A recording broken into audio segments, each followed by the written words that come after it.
Hello and a warm welcome to the Open Treasury podcast, your go-to source for the latest news and analysis in corporate cash and treasury management. This show is brought to you by CTMfile.com and the Treasury News Network, where treasury professionals learn and share the information that matters most.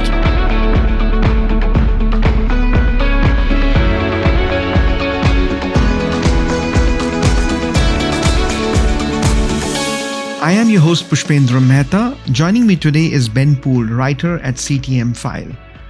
Ben, I'm delighted to have the opportunity to converse with you again. So a very big thank you to you for taking the time to share your thoughts with us on topics that impact the world of treasury management and beyond. Great to be here with you, Push. In today's edition, we shall discuss 4 topics, namely nearly 40% of CFOs around the world do not completely trust their firm's financial data, swift banging the drum for ISO 20022's adoption. Many organizations are finding themselves with an imagination deficit caused by the generative AI phenomenon. And finally, Germany, the world's third largest economy, now expects its GDP to grow by just 0.2% this year. Our audience can watch videos on the CTMfile YouTube channel and explore insightful articles, interviews, and industry roundups on CTMfile.com, either by visiting the website or by following the links provided in our show notes. Let's start today's discussion with our first story, which is about CFOs around the world not completely trusting their firm's financial data. Nearly 40% of CFOs around the world do not completely trust the accuracy of their organization's financial data, according to a survey commissioned by Blackline Incorporated. This creates challenges for strategic decision-making at a time when global business leaders are confronted with a wide range of external challenges. Confidence in cash flow visibility also remains stubbornly low, making it difficult for organizations to respond to unexpected market changes. The survey of over 1,300 C-suite and senior finance and accounting professionals in the US, Canada, UK, France, Germany, Australia, and Singapore reveals the factors business, finance, and accounting leaders globally are worried will disrupt their organization and the broader business and economic environment. Ben, you covered the story for CTMfile. Can you shed light on the key findings of the survey commissioned by Blackline and its potential impact on corporate treasury? Yeah, like you say, Push, nearly 40% of CFOs not trusting the financial data that they're working with. Mm-hmm. And trusting that data is critical for decision-making to be effective. Obviously, that's not only true for the CFO, but for the whole business ecosystem, particularly important when you're dealing with those sort of external events that you mentioned that are difficult to predict and hard to control. So, yeah, I think if you look at the data in this research by Blackline, trust isn't nearly as strong as it should be, which is making it difficult for leaders in finance to make fast and also kind of data-driven decisions. I think one of the biggest issues in data quality is the amount of manual processes that are still involved. Mm-hmm. Overall, corporates have invested in technology solutions in recent years. And, we'll talk later about emerging forms of AI as well. But it's clear that too many are still reliant on manual processes for quite a large portion of their finance and accounting work. So companies, and obviously we can't overlook the fact there has been a trend towards digitalization. Clearly that's not all encompassing, and there needs to be more of that happening. I mean, we should also note, obviously, Blackline has a cloud platform for finance and accounting data, which is, I'm sure, why they've done this survey in the first place. That doesn't mean that we throw out the data. But one other point that you touched on, Push, was, if you look at this year, we're billing it as the year of elections. There's ramping up geopolitical issues, increased volatility in the FX markets, ongoing high interest rates. Inflation still isn't back to where many want it to be. So there's a huge chance that CFOs and treasurers will be under severe scrutiny from senior management, the board, investors throughout this year, particularly to kind of know where their cash is and what exposures they have. So if the treasurer getting that phone call or email can give a detailed answer to the question quickly due to the visibility that they've achieved through automation, that could be from their TMS, an ERP, a different, a standalone platform, that will always reflect well on treasury and kind of helps that strategic side of the Treasury role that we talk about quite a lot. I think there's food for thought, and it just kind of takes a snapshot of where we are in the digitalization journey, and there's still more to go. Well, thank you, Ben, for highlighting the key findings of the survey and for your incisive comments on the likely impact on corporate treasury. Let's move forward to the second topic. How does ISO 20022 adoption benefit corporate treasury? In a news post on its website, SWIFT has again been banging the drum for why financial institutions should adopt the ISO 20022 payment message standard. The post uses reasoning from various banking partners of SWIFT as to why financial institutions and their clients will benefit from the transition, boiling down the advantages into 5 critical reasons for action. Coming in at number 4 on the list, but possibly of most interest to CTMfile audience, is that ISO 20022 adoption can strengthen corporate treasury activities. Ben, again, from a corporate treasury perspective, what are the key benefits of adopting ISO 20022?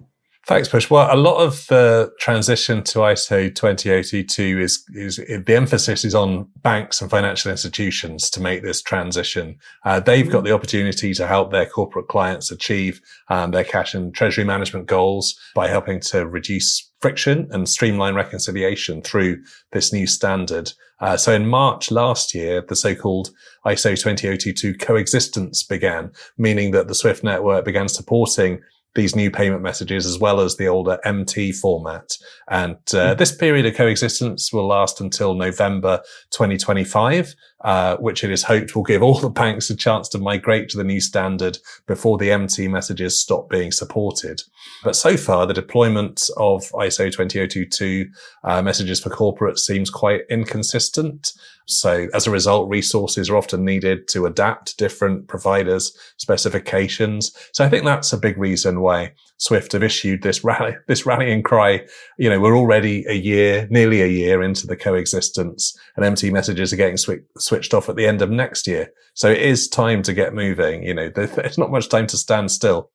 You spoke about some of what the benefits could be for corporates of this adoption. Improved reconciliation is definitely one. By using structured remittance information, corporate finance and treasury teams can accelerate the reconciliation of payments and release goods earlier.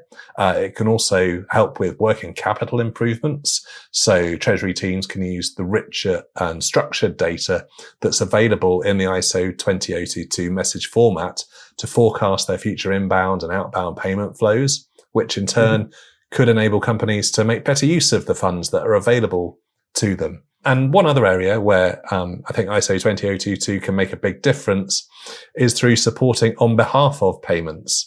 So the current SWIFT MT message structure is not designed to efficiently support on behalf of payments, which have increased in popularity with treasurers in recent years. Whereas ISO 20022 messages, they have dedicated structured fields to support the identification of parties, including ultimate debtor and creditor and initiating party.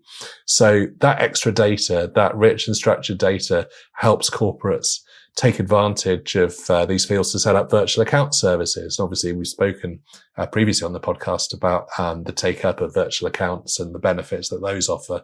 So it really is a case of, I think, the banks just getting over the line. Obviously, the huge sort of top 4 global financial institutions are kind of all over this already, but it's a lot of the kind of maybe smaller or regional banks that need to make that transition. Some of them will be relying on transition services from the bigger banks, but also those transition services won't last forever. So everyone needs to kind of hop on board, and I'm sure treasurers will be asking and hopefully know with their banking partners if they've got this functionality, or if not, when they're going to get around to doing it, because there are benefits for treasurers. Ben, once again, thank you for enlightening us with a fresh viewpoint on the key benefits that would likely come to corporate treasury should it adopt ISO 20022. Let's now shift the conversation to the next topic in today's discussion, which is about many organizations finding themselves with an imagination deficit caused by generative AI. The phenomena that is artificial intelligence or AI, with its considerable promise and potential, gained prominence in 2023.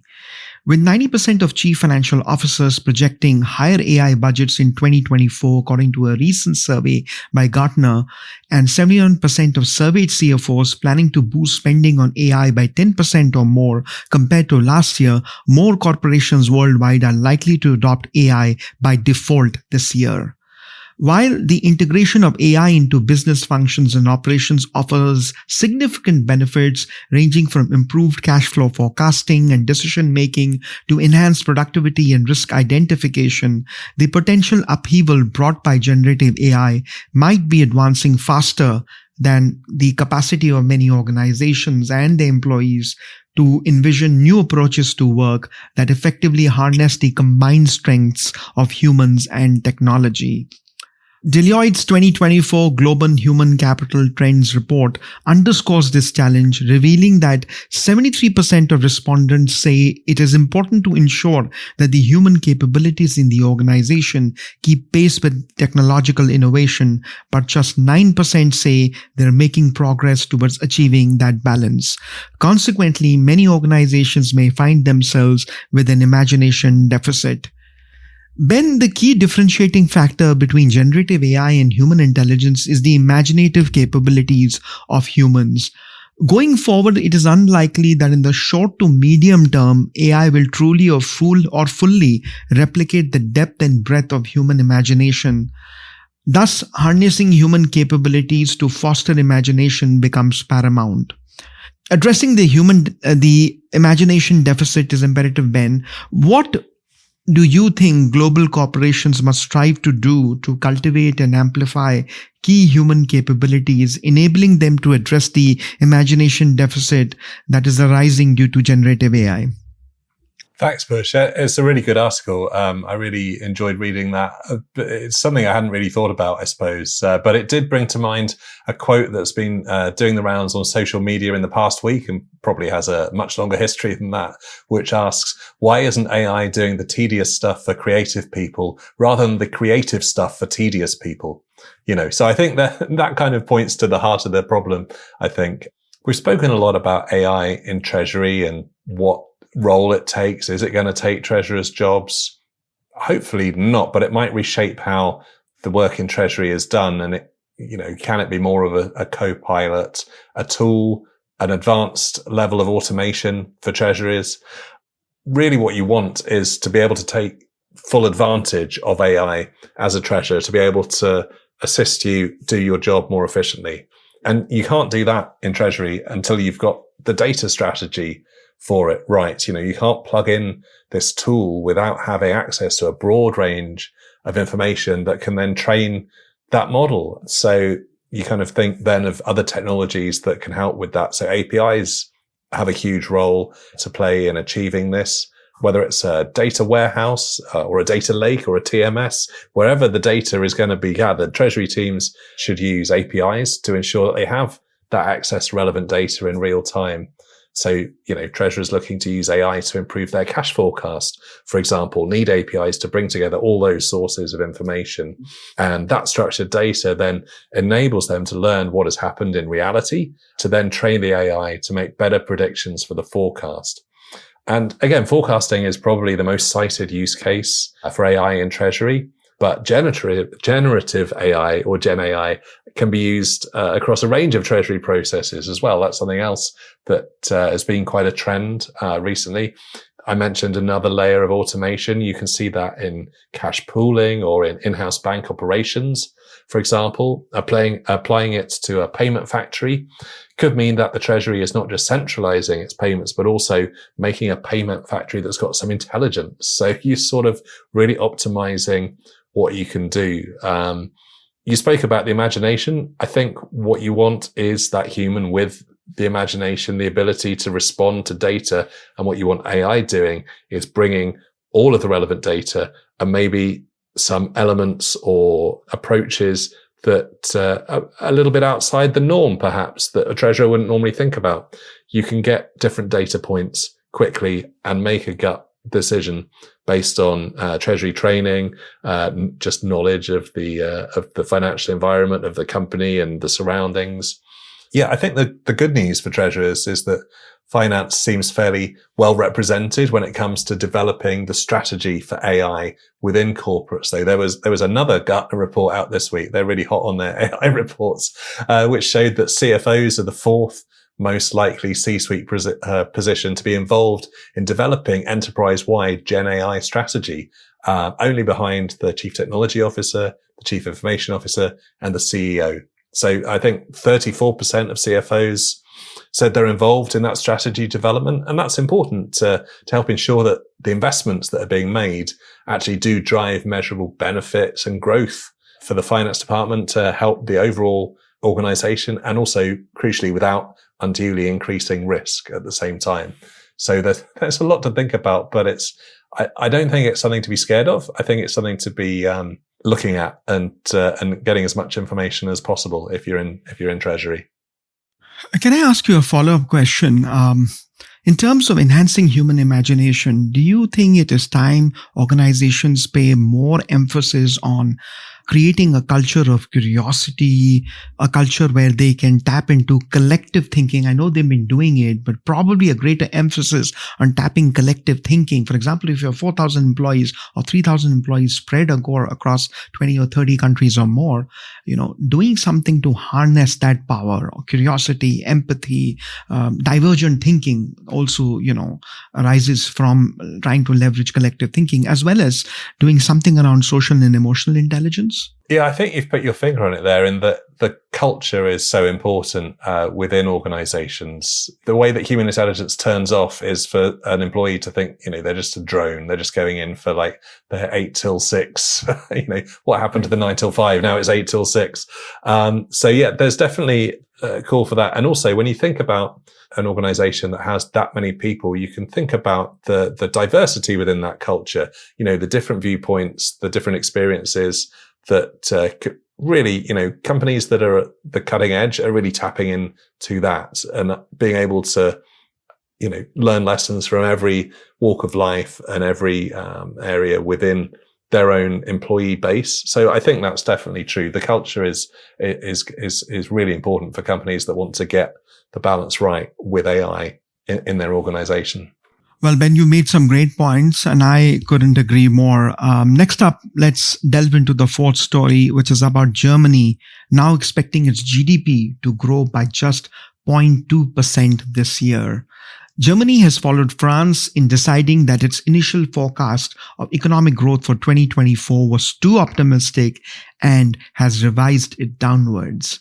Europe's largest economy, which is believed to have recently ousted Japan as the third largest globally, now expects GDP or gross domestic product to grow by just 0.2% this year, as the country wades in tricky waters, according to its economy minister, Robert Habeck.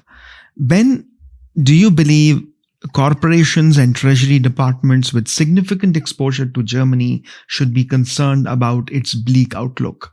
Well, that's a really good question, Push. Yeah, I think maybe the scale of the revision is quite shocking. From 1.3% to 0.2 is quite a bold stroke. And obviously, we've also you mentioned I think France and recently Japan and the UK have both slipped into recession. So I don't think this is a purely German issue, and the story has some of the kind of the driving factors for this reevaluation of the growth rate for the year. I think I'd just flag up the fact that we've been in a higher for longer interest rate environment for a little while now, and the effects of higher interest rates can have a bit of a lag on the impact on the real economy. And I think we're starting to see that starting to create pressure on economic growth. So central banks in Europe, the UK and the US are all weighing up the prospect of when to start cutting rates and how quickly this year. But in speeches and statements, they've also been very keen to stress that they will only start cutting when they're absolutely certain that they've tamed inflation. None of them want to start cutting and then 3 meetings later suddenly go, oh, actually, no, we've got to go back up again. That's not going to create any confidence in the market. So they want to be absolutely certain. And none of them do seem ready to fire the starting pistol to cuts in the next round of meetings, which are coming up in March. So I think we're going to see more stories like this over the next month or so regarding, GDP, economic growth, just the brakes kind of on, and it's whether Germany 0.2%. It's not great, but it's not contraction either, compared to, those recessions that we spoke about. So I wouldn't be completely pessimistic, but I'd just be maybe more realistic about what might happen this year. Realistic and not pessimistic. I like that, Ben. And I hope our audience is paying attention to what you said, in terms of the fact that in a high interest rate regime, there are other countries that are also struggling. So Germany is not the only exception. Finally, Ben, what is your choice for the biggest or most important story of the past week, and why? Well, I think I probably would highlight that imagination deficit around AI push, to be honest. It's a kind of a different take on the topic of AI that I hadn't really considered before. And it's something that certainly I think for treasurers and anyone that's working in a corporate business, it's something to consider, because the implications of AI seem monumental, but it shouldn't be scary, I don't think. It should be how you approach it. And that point around culture that you made, I come back to, because I think that's organizations that have a really good culture anyway, I think will probably have quite a good natural approach to how to use AI in that space. So that made me think in a way that I hadn't thought about AI before. So that would be my one. I think that's what I'd highlight. Terrific. Ben, as we wrap up this podcast episode, I'd like to extend a heartfelt thank you to you for sharing your thought-provoking viewpoints. We would also like to express our deep gratitude to our CTMfile audience for joining us on this edition of the Open Treasury podcast. Please subscribe and look in the show notes for the article links. Thank you.